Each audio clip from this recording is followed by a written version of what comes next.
대한체육회 이기흥 회장에게 예. 질문했습니다. 그 파리올림픽 예산이 도쿄, 리우, 런던 비해서 2배 가까이 컸어요, 예산이. 근데 선수단은 44년 만에 최소 선수단이었던 말입니다. 왜 그랬나요? 그 코리아하우스 운영 때문에 이게 늘어났습니다. 네, 코리아하우스가 직전 도쿄올림픽이나 리우올림픽 비해서 3배나 높은 45억이었는데 예. 이게 대부분 이제 또 코리아하우스 임차료, 예. 그러니까 빌리는데, 공간 빌리는데 24일 임차하는데 25억이 지불됐어요. 그러니까 하루에 1억씩 빌리는 돈을 낸 겁니다. 이게 좀 국민 정서에 맞다고 생각하세요? 예, 지금 저희도 이제 들어와서 그런 말씀들을 듣고 생각을 많이 하고 있습니다. 다만 이제 그때는 이게 국민 정서에 맞는다고 생각. 하루에 1억씩 대관료로 지불을 했다라는 겁니다. 맞다고 생각하세요? 과다하다고 생각을 합니다. 다만 이제 현지가 워낙 자, 그거 제가 좀 더 예. 따질 겁니다. 예. 네, 24일 임차에 15억 상당이 처음엔 그렇게 계약했어요. 그건 아시죠? 그랬다가 전기 용량을 증설해야 된다. 인터넷 증설해야 한다면서 또 10억가량 더 증액된 거예요, 사실. 원래 그 장소가 예. 워낙 번화가라서 비쌌지만 그래도 15억이었거든요. 예. 그 이후에 들 비용에 대한 계산이 없었나 봐요. 그 이후 비용만 예. 10억 이상 증액이 된 겁니다. 예. 자, 그런데 제가 좀 이렇게 따져봤어요. 그래서 그 현지에 있는 분에게, 교민에게 어떤 곳인지 한번 찾아가 봐 달라고도 얘기를 해서 제가 사진을 따로 취재비까지 지불하면서 했는데, 생도미니크가라는 곳이었어요. 이게 한국으로 따지면 한남동 공관 그 부근하고 비슷하다고 합니다. 그러니까 아주 한적한 곳인 거예요. 그래서 되려 기존 한류 팬들이야 굳이 찾아오겠지만 새로운 분들을 모시기에는 너무 한적해서, 그러니까 우리나라 뭐 홍대나 성수동 같이 젊은 사람들이 막 모이는 곳이 아니라 굉장히 좀 한적한 곳이었다는 것이에요. 그러니까 아까 굳이 말씀하셨지만 이게 그렇게까지 24억 원이나 주고 하루 1억 원씩 그렇게 빌릴 만한 곳이었는지 적합성 여부도 좀 문제가 있어요. 자, 그렇게 들어가 봤더니 상당히 조촐한 규모이기도 했고, 그리고 제가 또 묻고 싶은 건 뭐냐면 파리 8구에 샹젤리제 근처 코리아 센터 있잖아요, 이미. 모르세요? 예. 그거에 대해서는 코리아 센터가 있어요. 한국문화원에 있기 때문에. 문화원. 예. 네, 여기에 코리아 센터가 전 세계에 5곳 있는데 그중 하나 있는 거예요. 그러니까 굉장히 큰 한국문화원 기능을 하는 곳이 전 세계 5곳인데 파리에 있단 말이에요.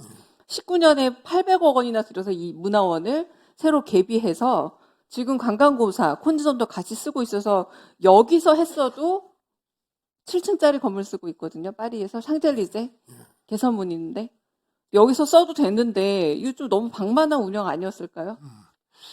그 부분에 대해서는 그때 저 코리아 센터도 논의가 됐었던 걸로 알고 있습니다. 네, 그러니까요.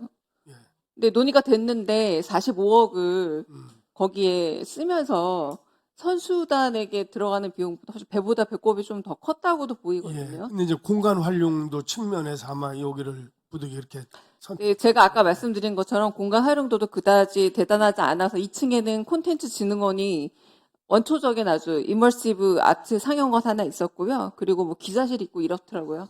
제가 다 확인은 했습니다. 대단한 효용이 떨어졌는데 예산 낭비라는 생각이 들고, 자, 무엇보다도 이 코리아하우스 운영을 하는 과정에 특정 업체의 일감을 몰아줬다는 의혹이 나왔어요. 자, PPT 좀 보여주세요. 자, 운영, 대행, 용역, 입찰 세부 내역을 좀 받아봤습니다.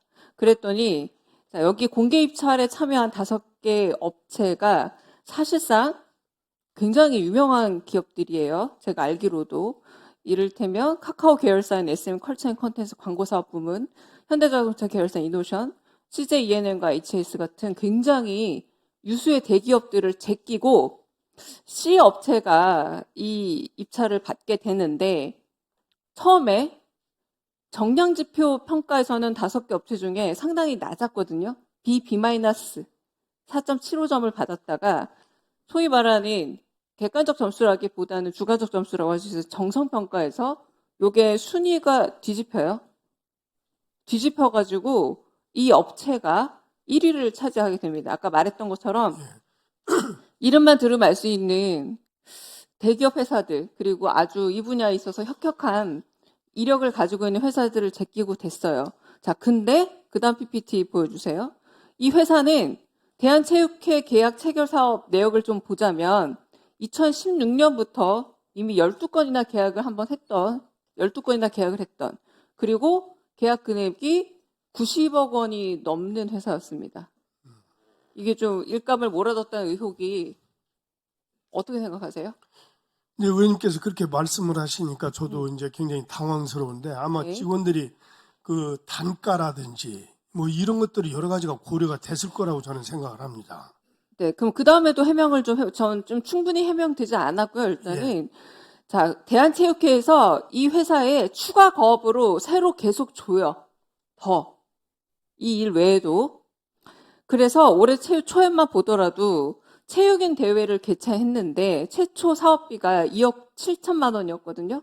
그런데 갑자기 이 규모가 점점점 커져서 9억 2천만 원까지 과업이 변경이 되거든요. 같은 업체예요.